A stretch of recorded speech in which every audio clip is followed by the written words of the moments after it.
Okay, episode 433 is going to be brought to you by surthrival.com. And if you guys are looking for some really, really powerful products, I just really recommend Surthrival. They've got all kinds of cool stuff. Daniel Vitalis is a friend of ours, and he's been on the show multiple times. He's got this really great pine pollen, which I think is one of the only foods that actually contains testosterone in it, and we take his products all the time. They've got pine pollen tinctures, and they've got the king and queen of mushrooms, which are the reishi and the chaga extracts in different strengths. They're all in organic grape alcohol and Myron glass, dual extraction, which means they extract the nutrients from the mushrooms in two ways. They extract them through the boiling process, which is pretty standard, but then they also extract them through the alcohol process as well. And what they do is they combine both of those extractions together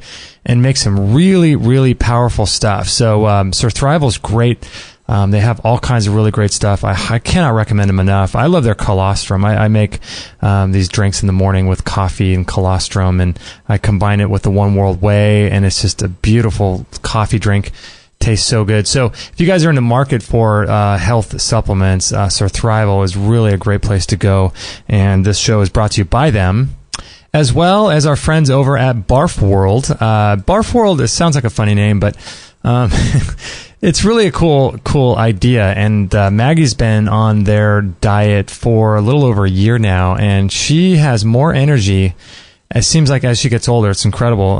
Barf World is raw dog food, and it's raw meat, and what they do is they combine the meat with the muscle meat, with the organ meat, with the bone, and so it's a complete food. It's not really that natural for dogs to eat, especially kibble, but it's also not natural for dogs to eat just muscle meat, and it's not natural for humans to do that either.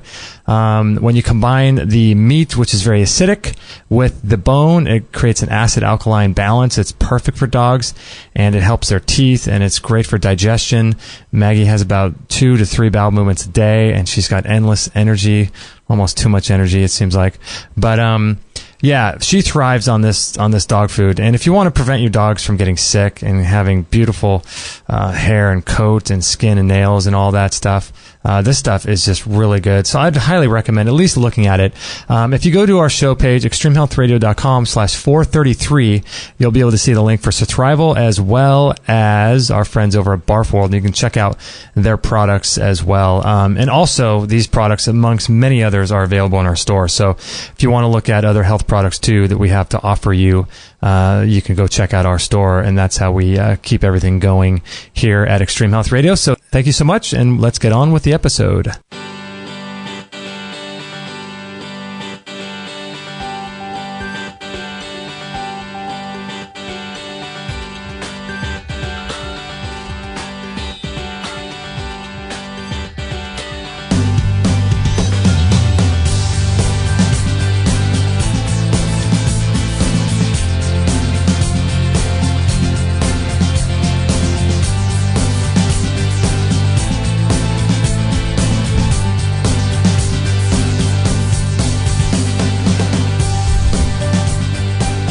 Do you want the fan off?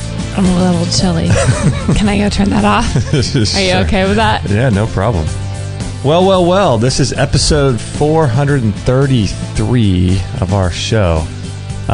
Many people have bowed out much sooner than we have.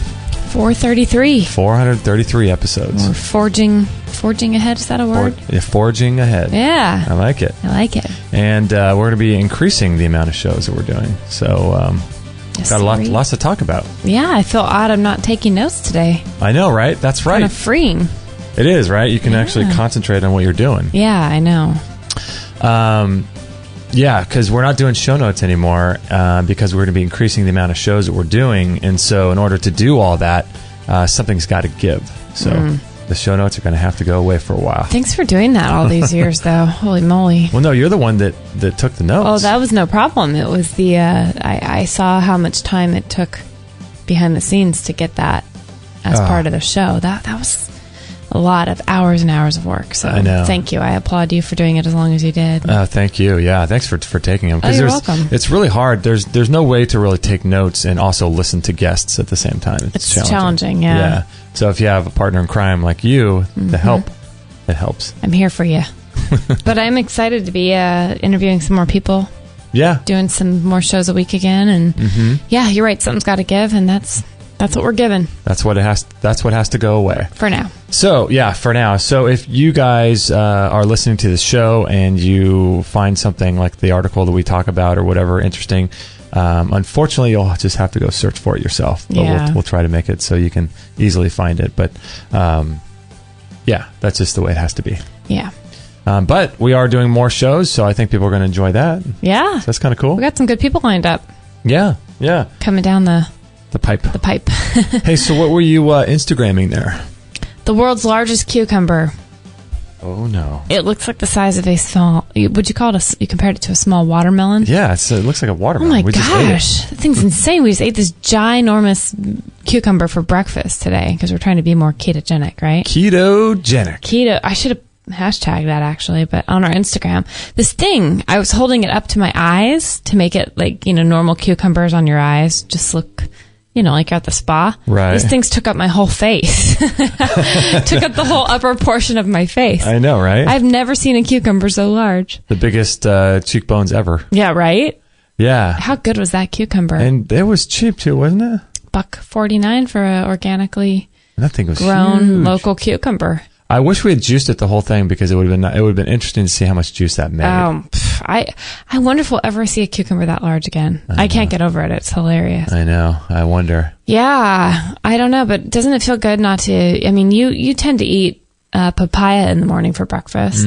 I love it. Which there's so many good qualities about papaya with the enzymes and stuff. But did it feel different to eat a cucumber for breakfast? Yeah, it was good. I mean, we've been doing papaya for a couple of years now. I've just been obsessed with papaya, and it's funny. It just hasn't gone away. It's pretty funny. We got into, I never, since I met you, I never was into I never ate an avocado in my life before I met you. I can't believe that. Yeah. I was never a vegetable guy. I don't know. I just never ate those things. And then I never had, but you also didn't eat papayas either. No, I didn't either. We didn't like the smell. Yeah, they smell kind of like throw up, didn't they? Yeah, they don't smell so good. But now I don't even notice the smell. I don't either. And then I think we started eating them when we went to the Dominican Republic, right? That changed it, didn't it? Oh, goodness. Man, papaya. Yeah, so good. Ooh. But yeah, I don't feel any different now. But it is a sugar bomb, though, when you do have that. And, yeah. Yeah, and... I was going to say I've been working on the sugar to lower it, and I was, but not recently. I've just kind of fallen off the wagon. The natural sugars are just getting to me. There's a documentary I want to watch called Sugar Coated. I think we're talking about this. Oh, yeah. Coated, CODED? No, I think... Or coated. Coated, I think. Oh. Like, sugar coat something. I've heard great things about it. I'm sure it's on Netflix. You think it's on Netflix? Oh, gosh, I hope so. I'm sure it is. Yeah, how'd you find out about that? I don't know where I heard it, but... what's it about? Just about the dangers of sugar, and, we all hear about it, but it's not something that we really think about, like, how much it's in everything, and even fruits. Apparently, we're only supposed to consume 25 grams of sugar a day. Ooh, then I got problems. Yeah, and I think Dr. Massey said that, there's only about 1 teaspoon of dissolved sugars in our entire bloodstream.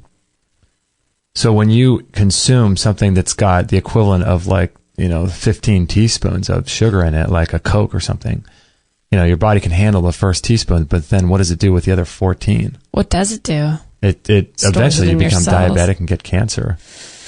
Yeah, you can. Not everyone does. Yeah, you can, but ooh, it's pretty insane. That's insane. Yeah. I don't like that. No. Good thing we sweat, too. I know, looking over here at the sauna just thinking, God, we have that. Oh, by the way, we should tell people. Oh, yeah. There's a sauna sale going on right now. So today, if you're listening to this today or tomorrow, today's the 31st of May, and there's a sauna sale for Memorial Day going on to June 3rd, which is Friday at 11:59 p.m. Okay. We're running a sauna sale. We can't advertise. Whoa. Whoa. You okay over there? Got a little bug in my throat. Oh, man. No, but we can't advertise this on the website, but it's for other reasons. But if you have access to our newsletter or our Facebook or Instagram, we're putting it on there. And if you're listening to this, so if you're interested in this sauna sale that we're running right now, email me, Justin at extremehealthradio.com, and I can let you know more about the sale, the price, and all that stuff. Nice. Yeah. Yeah, it is good for people to take advantage. We are only able to run a sale a couple times a year. I think the other's Black Friday, if I'm correct. Did you go in it this morning or no? The sauna? Yeah. No. I did it late last night. I did it yesterday, and I didn't do the rebounder yesterday. I wanted to do that. But they're such great things. Today's a new day. I think you can knock it all out. All right, really quickly, we've got, let's see, our latest patrons. Yes. I want to thank you guys. Matthew Prieto, Prieto, Shirley Gonzalves, Jean Nurkowski, nice. Adam Gall, and Cheryl Winter.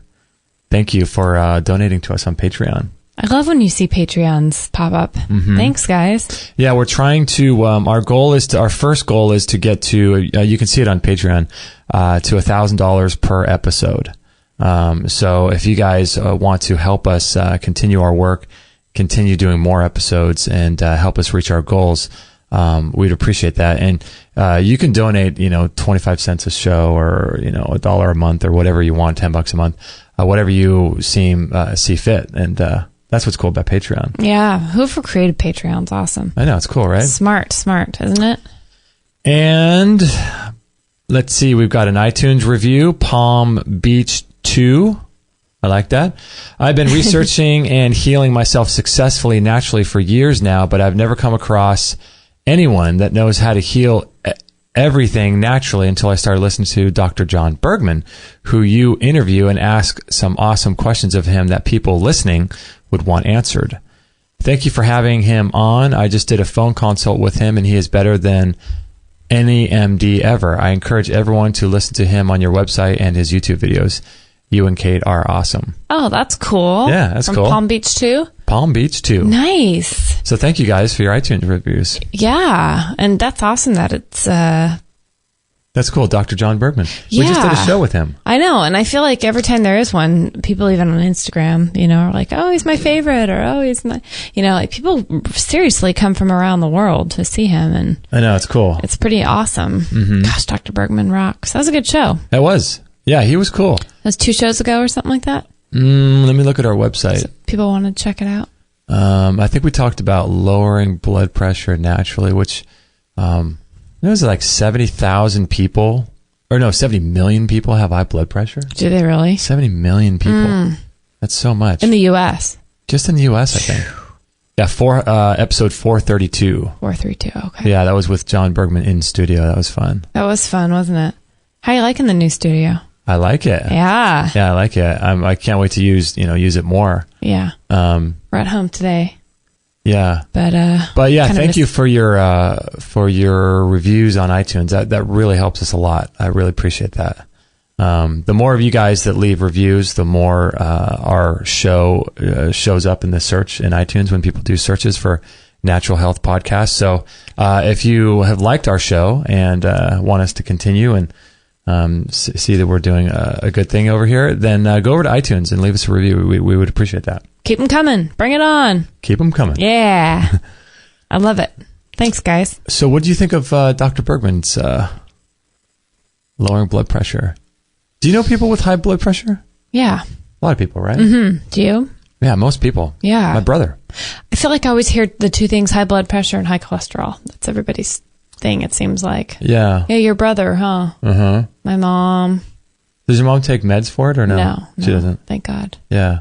No, she doesn't. Does she go to the doctor and they tell her what her blood pressure is? Yeah. Do you remember I was talking about it on the show? Oh, yeah. And she gets that whole white coat syndrome or whatever they call it, where people just go in and they're super uncomfortable, they're stressed out, it's like cold sweat, their heart goes crazy and their blood pressure goes nuts. Right. So she even went so far as to buy and doctors know that, and they know it's not comfortable for a bunch of people, and they're going to get a false reading or whatever. So they encouraged her to go out and buy one of those, her own home machines. Oh, right. And so she'll do it, and sometimes she can wig herself out there too, and still get strange results. But I liked how Dr. Bergman was talking about the falses of those readings, though. Like, again, and I think you're always really awesome to talk about even blood work coming back. Any kind of bodily measurement that we take is just a snapshot. Yeah. At that moment in time, nothing can be completely consistent and persistent. Right.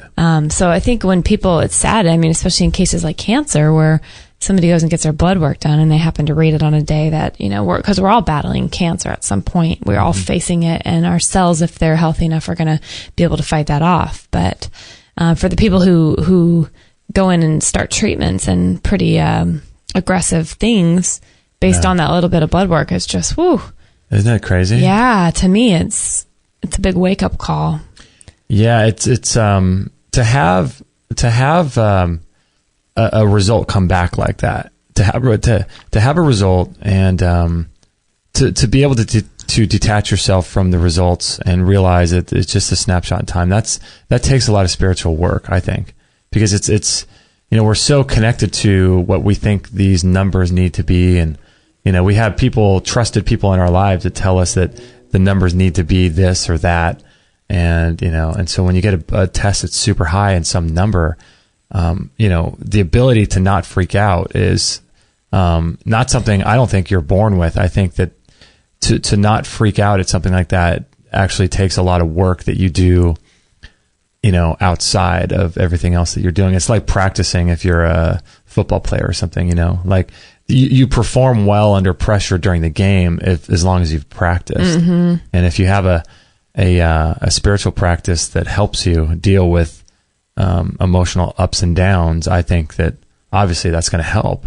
Yeah, I was faced with that a little bit a couple of years ago when that CA19-9 level I had continued to be high. My pancreatic, like a cancer antigen marker or something. And that was my first opportunity to react, to see how I was going to react to a situation like that. And I'd already been doing this a couple of years with you. Right. Or maybe a year and a half or something. So I knew enough and I'd heard enough, but at the same time, when the rubber meets the road and it becomes you, that was a really interesting kind of dynamic. Yeah, to watch myself struggle with it and watch it play out, and watch the old me being cast aside to how I would have dealt with something. Sure, it caused some stress, and at the beginning I didn't know what was going on, and there was some fear involved and things, but it was actually the way it was presented was really fearful. Yeah, the way it was presented was someone caught the number. The CA19-9 was raised what they thought was very high and had me rushed off to a hospital right away. Made it sound kind of like an emergency to go get, a MRI. Was that with contrast, or was that a... Yeah, that was an MRI with contrast. Yeah, with iodine, which screwed you up. That iodine messed me up for a long time. But to find out later, obviously, thank God there was no masses or things like that in my pancreas, which was the concern of the doctor. But the testing that could have gone on beyond it, that I chose to say, for me, it didn't make much sense to do. Not only was the money just exorbitant. Is that a word? Exorbitant? Sure. I can't say that word. But, sure. Because we didn't have insurance at the time or whatever. But, to go get a colonoscopy. I mean, these were recommended things kind of by a more natural group of people, who said, oh, if you have this, you might want to get that looked at. And it was hard for me because I thought, well, gosh, what sense I made of it at that specific moment in time was my colon didn't have anything to do with my pancreas. I mean, I know they're all connected, but the reasons for being so aggressive and doing these other, tests and treatments and things that I didn't really deem necessary, it was good for me to work through and deal with the fear. And sure enough, I'm recovering in a whole other way. That's so much better for me because I had to let go and do the spiritual work. Were you doing the spiritual work, as much spiritual work at that time as you are now? No, but I had been introduced to it, I'd say. And I forget. I was reading The Power of Now. Back then? At the very time that was even... oh, really? Yeah. And within the couple days I was reading that book of when it was suggested for me to go to the hospital and get that test or whatever. Even that had awakened me a bit to receive that news in a different way than I would have a year before. Really? Yeah, it was okay, let's take this a moment at a time. Where am I now? Am I safe right now? Am I healthy right now? Am I alive right now? All we have it truly is the now. And that concept to me was so comforting at the time. It still is. It still is, but and it's obviously played out on a much deeper level since that. But that was my kind of intro, and I thought, isn't God so good to me even in that? That at that time when something in the past would have really rattled me, it kept me a little bit more calm. And I thought, for the first time, there's so much hope. Talking to all the people and the doctors that we have talked to, I always thought, no matter what, there's so much hope in this situation. It's not like this is a sentencing that's completely detrimental to my health, or so I didn't freak out like I would have. So I don't know, with anybody, with anything, whether it's high cholesterol, high blood pressure, it's I think the first thing is to wrap your mind around, okay, in this immediate moment, am I in danger? Am I okay? Let's look at this a little bit more steady-minded and really smack ourselves back into the reality of we have options and not everything is life and death. You start getting into all this fear when you start thinking about, okay, the future, what test do I need? And, start looking around at what's wrong with your body instead of, loving your body and thanking your body. And you know what I mean? It's like, this is something I've been doing lately is, been doing skin brushing before I get in the shower at night before bed. And, I'll just talk to my organs. Like I'll just thank all my organs. I'll thank my legs for getting me to move around. And, as I'm skin brushing, and I think having a communication with your own body is really important, and you can kind of direct how you want to respond to things. Cause, you are so different than from when I first met you and B, from how your family is and how you could have been. It's incredible to see you go through that, and with such grace and with such a great attitude. It was really insane. Oh, thank you. Yeah. Thanks. Yeah. It was amazing to watch because it was so unlike who I thought you were, You mean that specific incident stood out to you? Yeah. Huh. Yeah. It was interesting. Thanks. Cause it was interesting having to talk to my family about this is what's going on, this is what it looks like, and to not let their fear overtake me. Oh, yeah. And still to this day, at the speech therapy office I'm working at, I have one of the pathologists there that is having some pain in her pancreas area. And I said, oh, I know that all too well, because for years, my organs, people that have been listening to our show know this, but my liver and pancreas area, my organs were just hurting all the time. Yeah. It hurt to take steps. It was painful, but, so I said something to her about knowing about that. And she said, well, what do you do about that? And I said, oh gosh, it's been years of a journey. It's not like one thing. It's a combo of things, but it starts up in your upstairs in your brain, Yeah. And she's like, oh, well, you better keep an eye on that. And immediately I went to fear mode. She's like, you did, or she did? She did. Immediately, you better do this. You better do that. Or you should get that checked. Or it's like, first of all, did you not just hear that I've dealt with this in the best way possible and I've had the best outcome possible? But it's just the fear of people. Her eyes got big as saucers, and it was like, oh, well, I'm going to do this and I'm going to do that. And I think you should keep checking yours. And it's just so gosh, to be ruled by any kind of fear is just... It's so easy. It's so easy to let it overtake you. But then again, it was so sad for me to watch it, because in that realm, I have a bit more control and grasp on the fear thing. And so it was more sad. It didn't tempt me like it would have in the past. What do you mean it was sad? It didn't... Sad for her. Because I thought, whoa, she's floundering around, freaking out, wanting to know what's wrong with her body. Oh, it didn't tempt you in the sense of I want to go into this fear mode. No, because when she said, you better keep an eye on that, or you probably want to get that checked, I thought, well, she doesn't know my journey. I already have. And at this point, I feel really good about things, So it was just funny. The old me would have been like, okay, someone just suggested that. Now that's a reality, but I'm not buying into that stuff. What were we talking about a couple of days ago? It was so good. We're talking about in the kitchen about the suggestion idea. Yeah, those subtle suggestions. Yeah, is that what came up from like other people, or?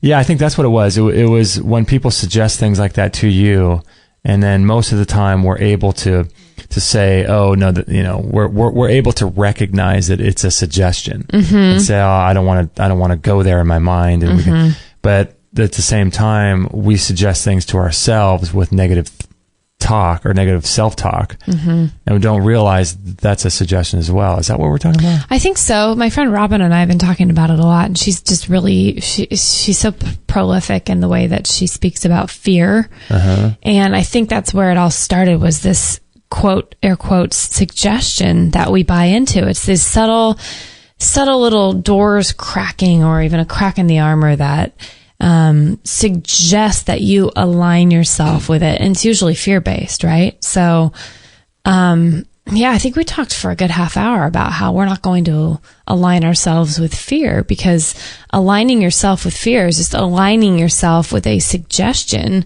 And when you think about what a suggestion is something exactly that. It's suggested. It's not truth. It's masquerading as truth.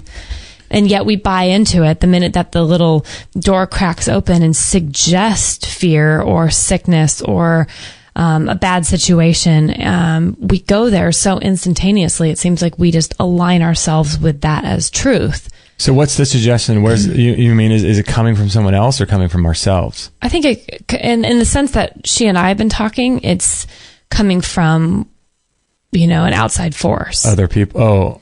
Not even like a person, but just an outside, what we battle in our heads, a suggestion from whatever you want to call it, the enemy, the world, stuff like that.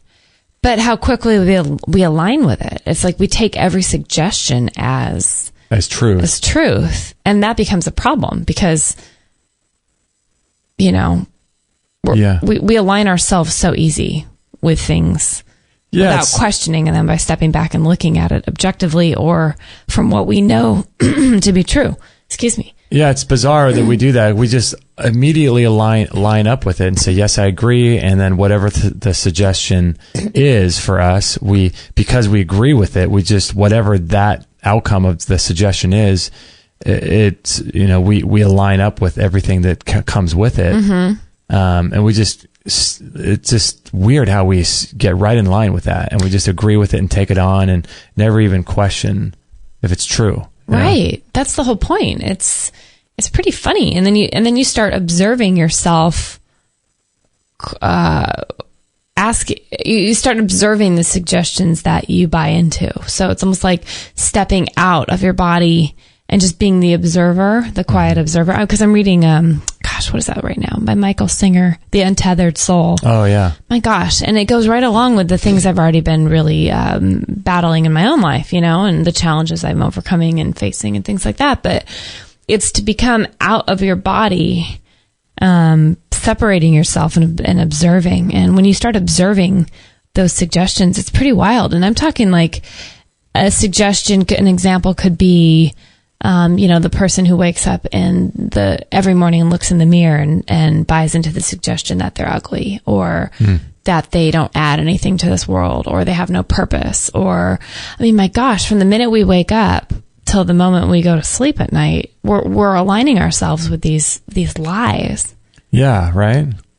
And then those are, obviously huge suggestions toward how someone feels about themselves. But then the suggestion of, oh, I can't afford that. I'm never going to have enough for that. Or I can't pay that bill. Or it's just all day long. If you're an observer, you start to observe how many subtle things we just buy into as truth, hook, line, and sinker, without even stepping back and going, what is it that's even talking to me? Is it...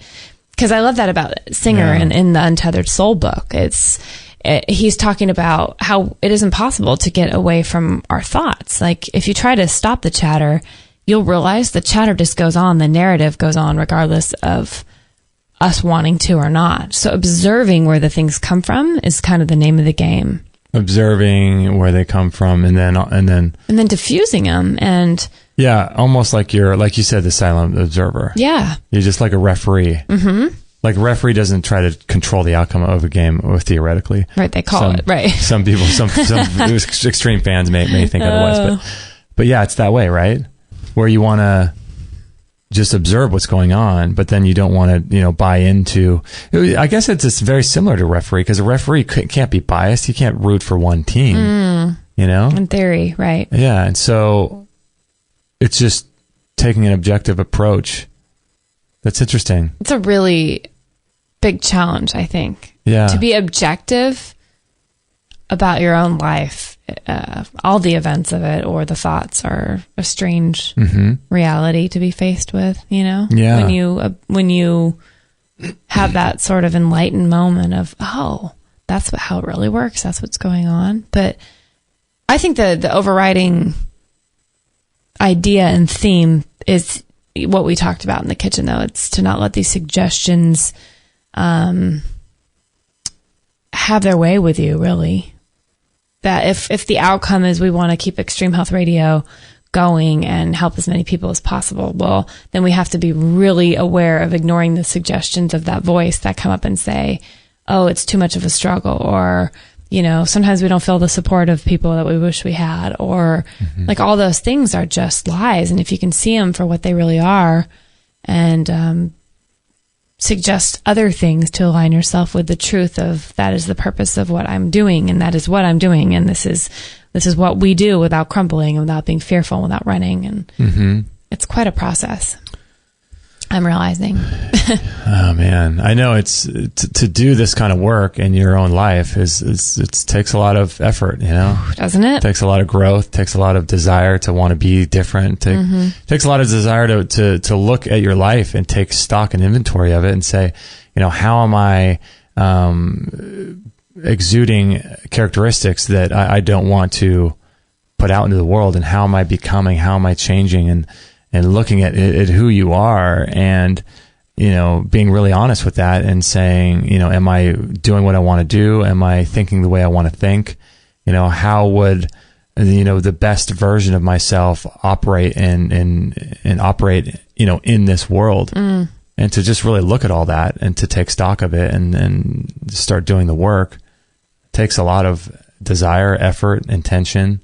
And it's not easy. And the thing is you change in the meantime, and no one else sees that. And so people always will treat you the way they used to treat you. And as a result of that, then that causes you to grow even more, because you got to somehow deal with all these people in your past that you still see in the present who think that you're the same way as you were 30 years ago or 20 years ago.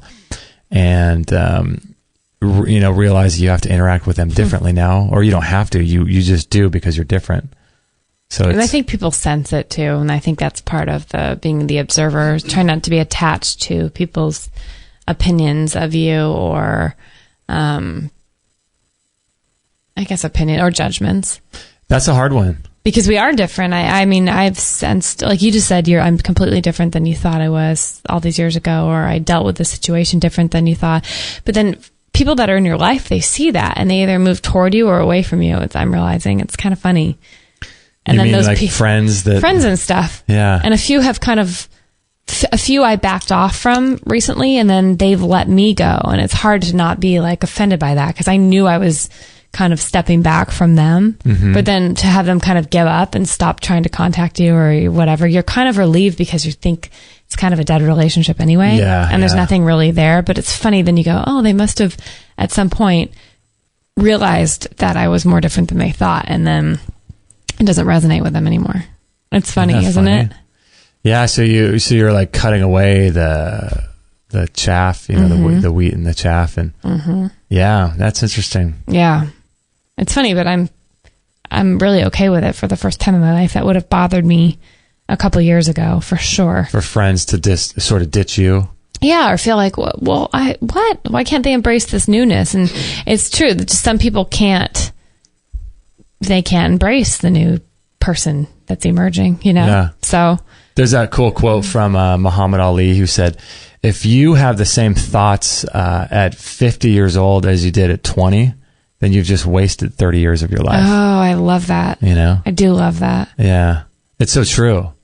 Because people that listen to this show, I'm sure whatever you're doing, as you're listening to this, driving or doing, running errands, you're a seeker. Mm-hmm. You know, the people that listen to the show are completely like us in that way. Yeah. Always seeking, always trying to find the answers, trying to figure things out, trying to see what works for them.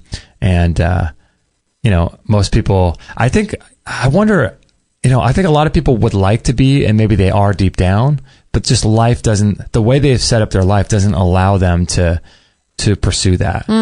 But some people are very simple and just very, don't look into things and, you know, take, you know, whatever's officially told to them as truth, and they don't look much deeper.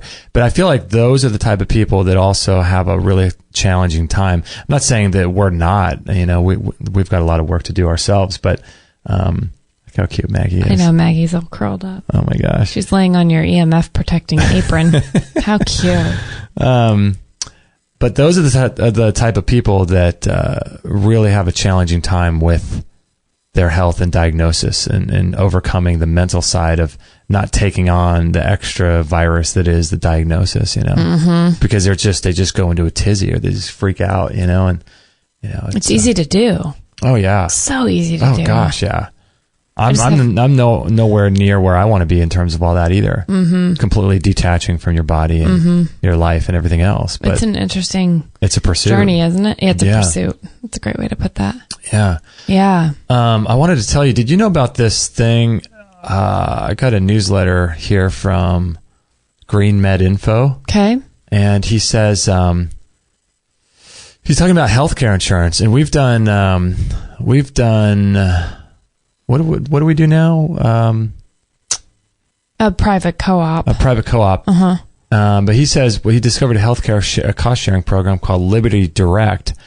As a member, my family and I are compliant with the Affordable Care Act mandate, which is Obamacare, to purchase insurance. And what I've found in my case is that the peace of mind and knowing the cost savings are substantial. With Liberty Direct, a family of any size, this is actually more than we're paying now, only pays $449 a month, and you are only responsible for the first $1,500 in eligible medical expenses. Individuals over 30 pay only $199 a month. That's actually not bad. That's pretty good. And are responsible for the first $500 in eligible medical expenses. So Liberty Direct, let me click on the link really quick. Yeah. Just to give people. Yeah, it's libertydirect.org. Is it affiliated with any sort of religious affiliation? Do you know? Let's see. Because I know that's how a lot of people get around, you know, these co-ops. You have to join through like a religious group. A rapidly growing movement. Learn more about libertydirect.org. It doesn't say anything about that. Oh, interesting. I'm going to check that out right after the show. Yeah, libertydirect.org. So $199 for someone who's under 30, which is so crazy to me that Obamacare can actually do what he did. I know. I mean, how do you force someone to have health insurance or fine them? It just seems crazy. Yeah, you can't force people to contract with you. You can't. It's not coercion. How did that even pass? I have no idea. Constitutionally, that doesn't make any it's not sense. And I mean, how did the SB 277 pass? How did all this stuff pass? Yeah, I know. Weird world. Liberty Direct. Cool. Yeah, so people are on, Glad you found that. Yeah, libertydirect.org if you guys want to check that out. Yeah, I wanted to say, too, one other thing. We had a question here, too. I wanted to read some of those questions. Let's see. Please. Here we go. Get through a couple of these questions. Okay, so Lauren writes in, hello, Jess and Kate. Anyhow, the answer to my biggest health challenge question to preface this, my apologies if you guys have covered this before, and if you have, please direct me to the episode so I can go and listen. What I struggle with is addiction. I'm very much into holistic alternative health. I meditate regularly.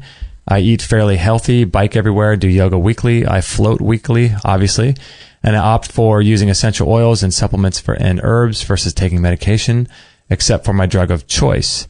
I'm wondering what her drug of choice is. Regardless of all the spiritual growth I've had and all the emotional revelations and healing that I've done, or the personal insights that I've uncovered in meditation, I'm still a slave to my addiction. I am most likely going to be dropping everything and going into a 3-month treatment program, but I certainly wish there were other options out there. From what I've been able to find, the holistic addiction treatment field is virtually non-existent. There are a few treatment centers that are somewhat holistic leaning, but they tend to be few and far between, not to mention much more expensive. I'm not sure if this is a topic you guys would cover or if there's even any guests that you could bring on for this, but if you can give me any info for this or direct me to another site, etc., I would be forever grateful. Thanks for all that you do. Wishing you love and light, Lauren. Nice. Love and light. Love it. Really quick, one quick question too, or one quick comment before we get into this email. People should know about the interview that we did with Carrie Gray. I think it's episode 154, if my memory serves me correct. Green insurance. On green insurance, yeah. So it's an alternative to traditional regular health insurance. But people should look into that. You had a really good insight for this question in terms of addiction. Well, the thing that first hit me was our, I'm not sure though if it's up on our website, was an interview we did with the folks from Crossroads. Oh, it's there. Down in Mexico. Is it up there? Yep. All about ibogaine and what's the other one? Why am I blanking? Ibogamine? That's the same thing. Ibogaine and not ayahuasca. Oh my gosh. DMT? Yes. Isn't there something else though too? Iboga, right? That's the best word, Iboga. Sounds like boogeyman. Yeah, that's what came to mind first. Because, I mean, that interview is awesome. I would start listening to that. Do you know what episode that is? Yeah, it was 370 and 373. Okay.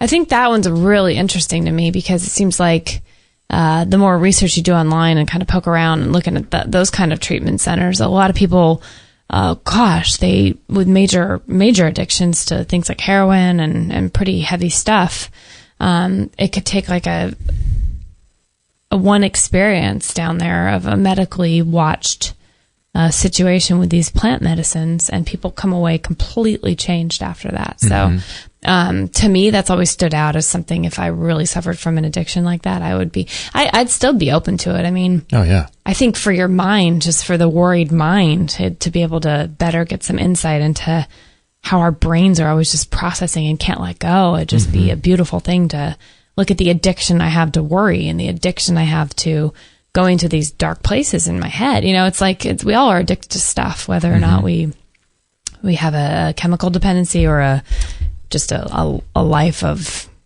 fear, you know? Yeah, we're brought up in that life of fear. So that stuck out to me as far as treatment. That seems like the most holistic, because it's dealing with mind, body. I think your spirit and your physical body kind of follow after what it sounds like from people who have those experiences, that it's really life altering in a wake up call kind of a way. And it's very, very, it seems to be very, we haven't done it personally, but it seems to be very well watched, and obviously it's like very administered very safely according to their standards. Yeah, that's a good thing. Listen to those episodes, episode 370, 373. There's also, I would look at Dr. Andrew Hill. He's in Los Angeles. He's got a website called peakbraininstitute.com. Peak, P-E-A-K. P-E-A-K. P-E-A-K.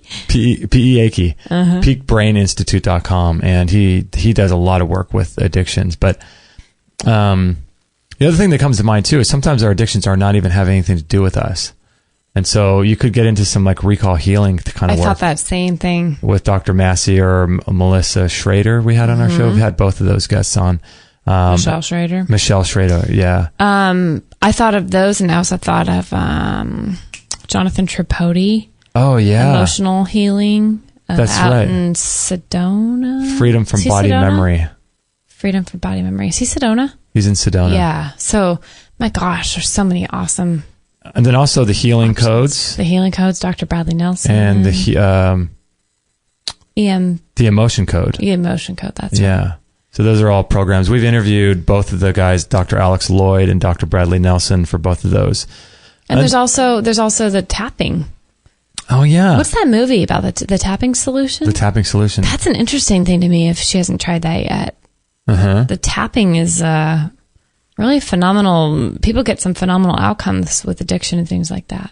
You could go to extremehealthradio.com/tapping, TAPPING, and take a look at Nick Ortner's program on that.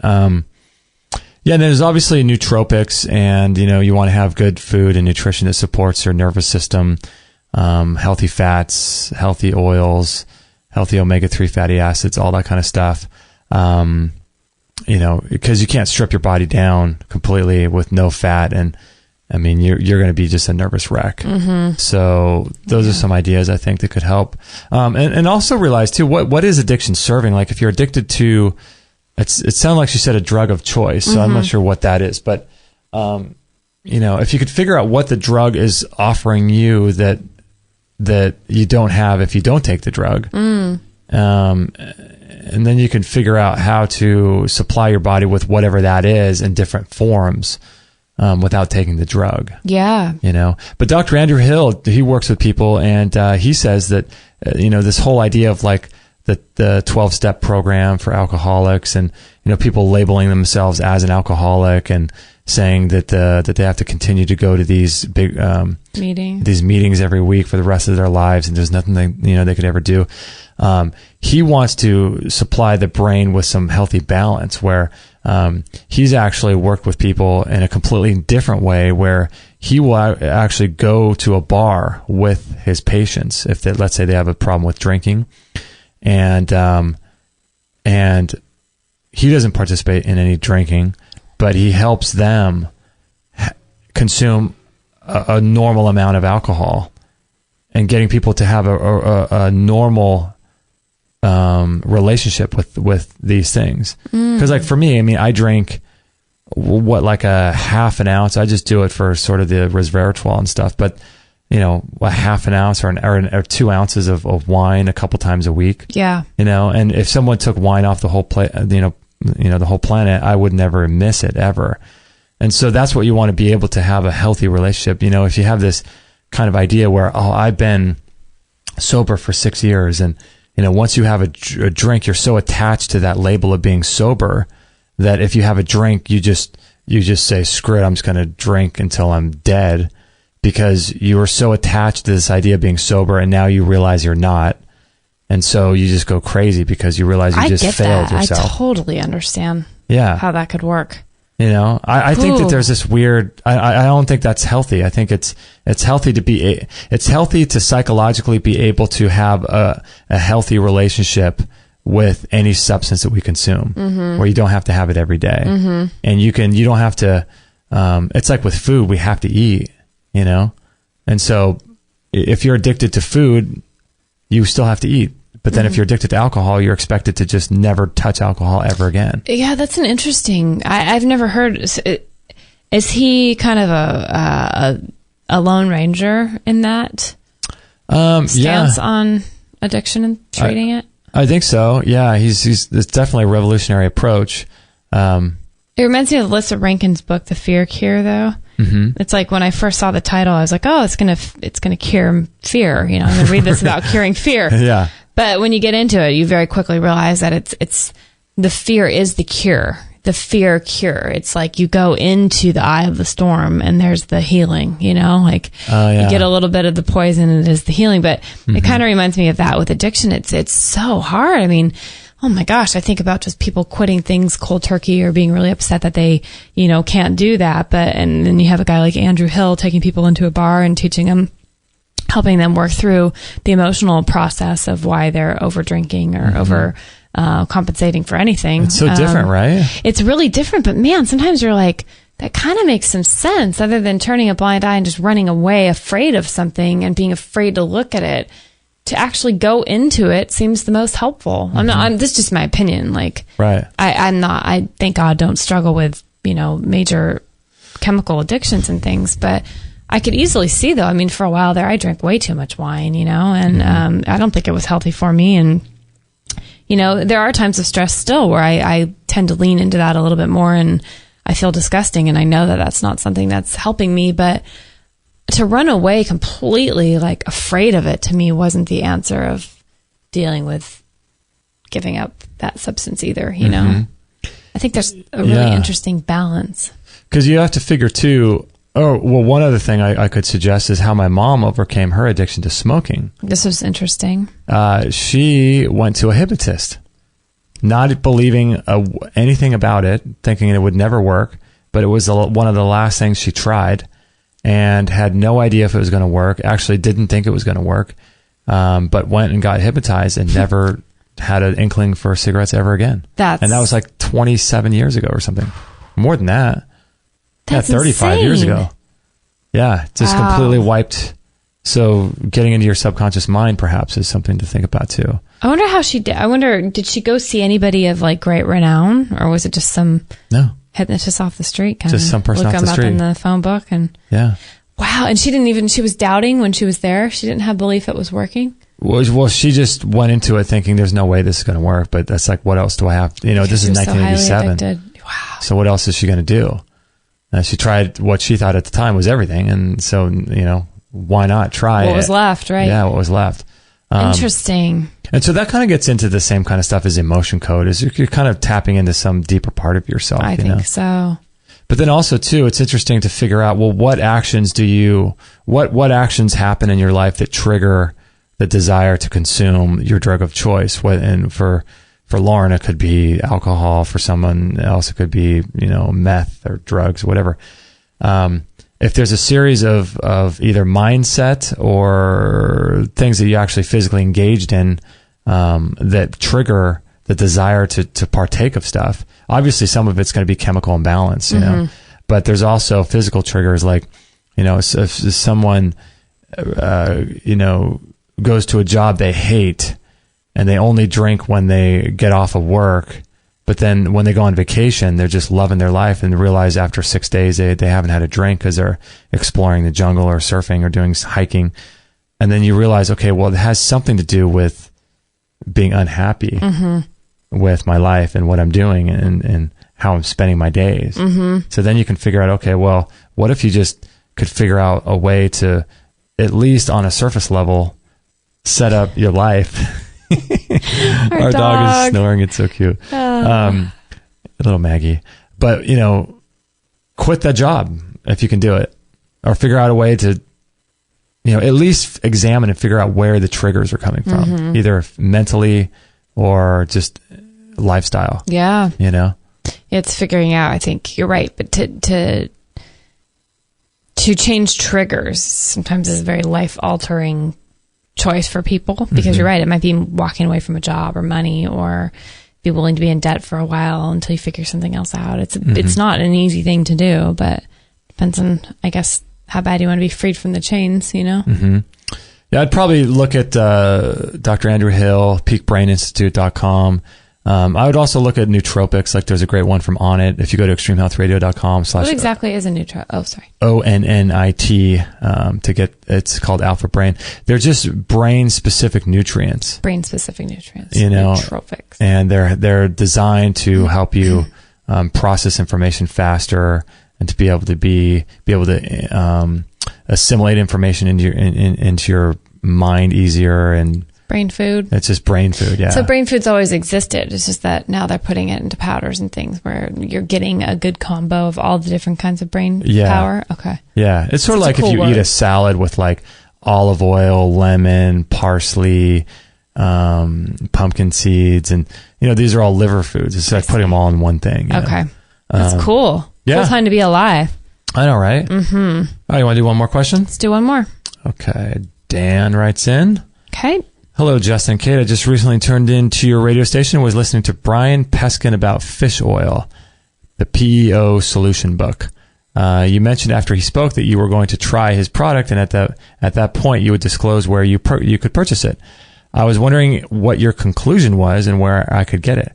Well, speaking of healthy oils and healthy fats, yes, Dan, we do take his product. It's not actually his product. It's just a product. Yeah. It's called Yes Supplements. And if you guys are currently taking fish oil, you may want to rethink that, or at least listen to what Professor Peskin has to say about fish oil. He's very much against fish oil. Did you take? I'm torn on it because part of my nutrition program, I'm working with my girl. She has me taking it. And I was like, ooh, for a while I was doing the Yes supplements with it, but I was highly encouraged to. Have you told her about No, Peskin? And that's my fault, because I've been meaning to send her the link and say, hey, what are your thoughts on this? Because she could easily come back and say, this makes more sense, or I don't agree with this, or whatever. But if she agrees that I could take the yes and they'd be the same exact or better than the fish oil, of course I'll change over. But totally. To be honest, it's just getting me, I just didn't want to mess with the program. I wanted to start feeling better, and it's helped me so much that, I don't know though, I do, every time I feel like I'm taking my life in my hands.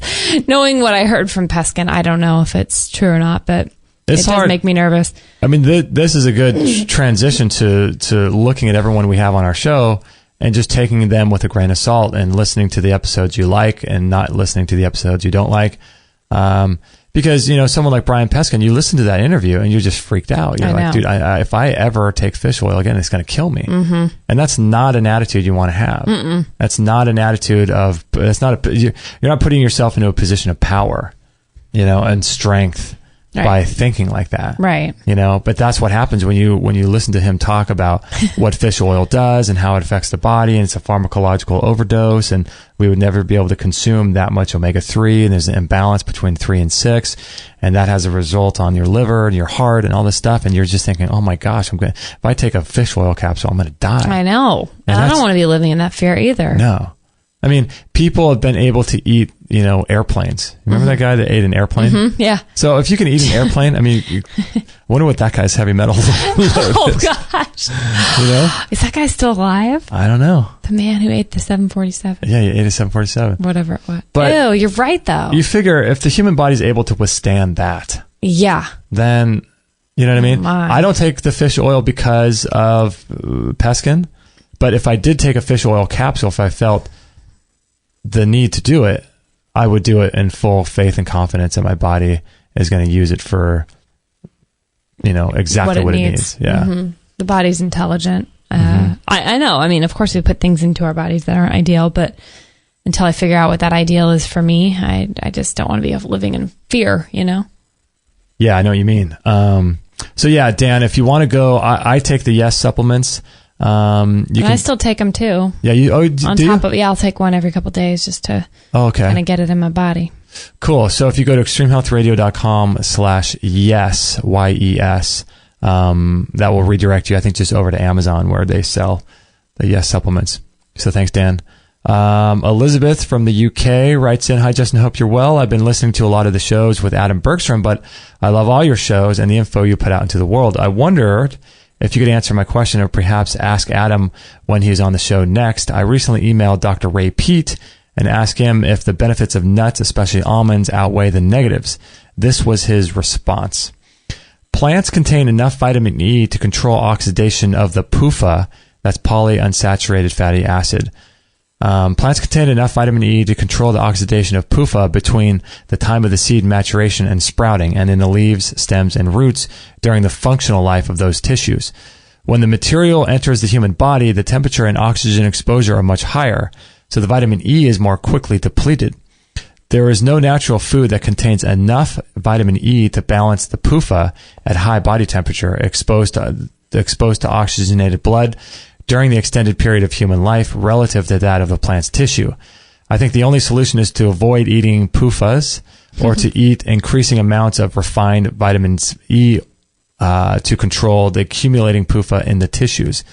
I'm a bit confused. And so this is, Elizabeth writes after this, I'm a bit confused as to whether they could be included as part of a healthy diet. Our listeners, man, they're so on it. Yeah. That's exactly. Aren't they? Man, what are your thoughts on that? My thoughts are always the same. Are always trust your intuition. Or always do some muscle testing. I was going to say muscle testing. If almonds are a very high part of your diet and you want to keep them as part of your diet, then do some spiritual work around it.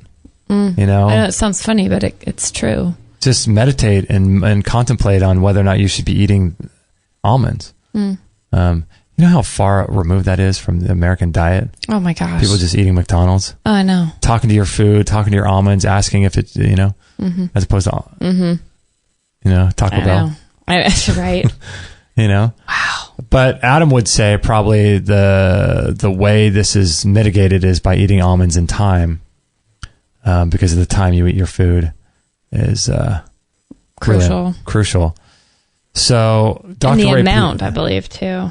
Yeah, because he says like 12 almonds or something. What's that? 18 or 12 almonds. I forget. There's a number. It's 1 almond per 10 pounds of body weight. Oh, okay. Soaked and I think skinned. Okay. But yeah, I know that what's his name is a mad scientist, Dr. Ray Peat. We've had a sort of disciple of Ray Peat on the show, Danny Roddy. Oh, right. And he is a big fan. Oh, and also, what is the name of that lady?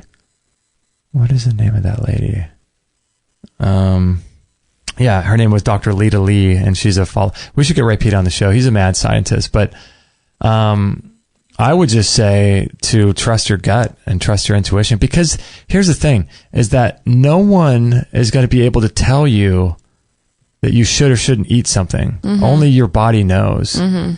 And so it's easy to say, McDonald's, would it be wise for me to say, no one should ever eat McDonald's again? You would think it would be wise. But what if someone is literally on their deathbed and they're in the middle of the forest and they haven't eaten for 2 weeks, and eating something of small amount of McDonald's hamburger would save their life? Mm-hmm. So, right. You know what I mean? There's always a caveat. Yeah. Right? Yeah. Perfect. Yeah. Yeah. Don't you think? I do. I personally do. I mean, I was reading, gosh, what was I? Oh, somebody, I'm rarely on Facebook, but I was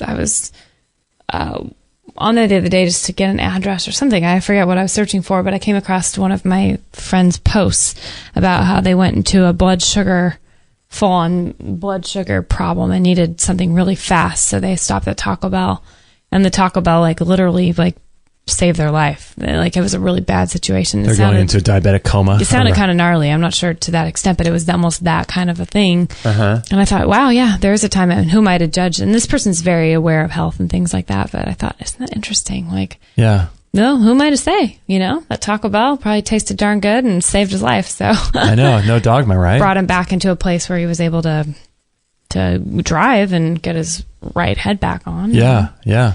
So yeah, I'm with you. The dogma needs to adios. Yeah. So Elizabeth, obviously I can't give you any scientific advice here or, look at the actual chemical structures of these things. But what I would do is I would just, meditate with the bag of almonds next to you or do muscle testing and take what Dr. Ray Peat says, take what Adam Bergstrom says, and just all put it through your own filter and ask your body if this is the kind of food that your body needs. I tell you, the muscle testing has been really powerful for me. Has it? Mm-hmm. Yeah. Mm-hmm. Yeah, it's a good practice to get into. Yeah. Try eating almonds at different times. Try eating them with skin, without skin, soaked, not soaked, raw, sprouted, cooked. Try different types. In general, I would say almonds are fine. I like them. I'm able to eat them again, but I went through a period of time where I knew my body was not having it. So yeah, I had to roll with that too. Yeah. Awesome question, man. Yeah. Thank you, Elizabeth. So, all right. Thank you, everybody. Gosh, there's so much that we're going to get to. I was going to get to some articles that I wanted to share with and hot dogs and stuff. Do you want to keep going on without me? No, we'll save that for next week. Yeah. Okay. We got some articles and some hot dogs because you got some articles and some hot dogs. You were talking about hot dogs the other day. Ew. Doing a little bit of research. Yeah. Anyway, we'll get to that next week. So, if you guys want to listen to this show, this was episode 433, I think, right? I think that's right. 433. So yeah, if you guys want to join the newsletter list, you can do that by texting the word Get Healthy to 33444. Please pass the show on to your friends. We really appreciate that if you think it's worthy and good enough. And is that about it? I think that's a wrap. That's a wrap. All right, everyone, thank you so much for everything that you do for us and listening and passing the show on and your support via Patreon and Amazon. We really appreciate you guys buying through our links. That helps keep the show going, so we appreciate that a lot. And thanks for listening. We'll catch you guys on the next episode. Hey, everybody, this is Josie, Justin's mum. Don't tell him, but I know he would absolutely be really happy if you would sign up to his free weekly newsletter. And don't forget to share this with all your friends. This is the buzzing bumblebee signing off. That's so good. Hello.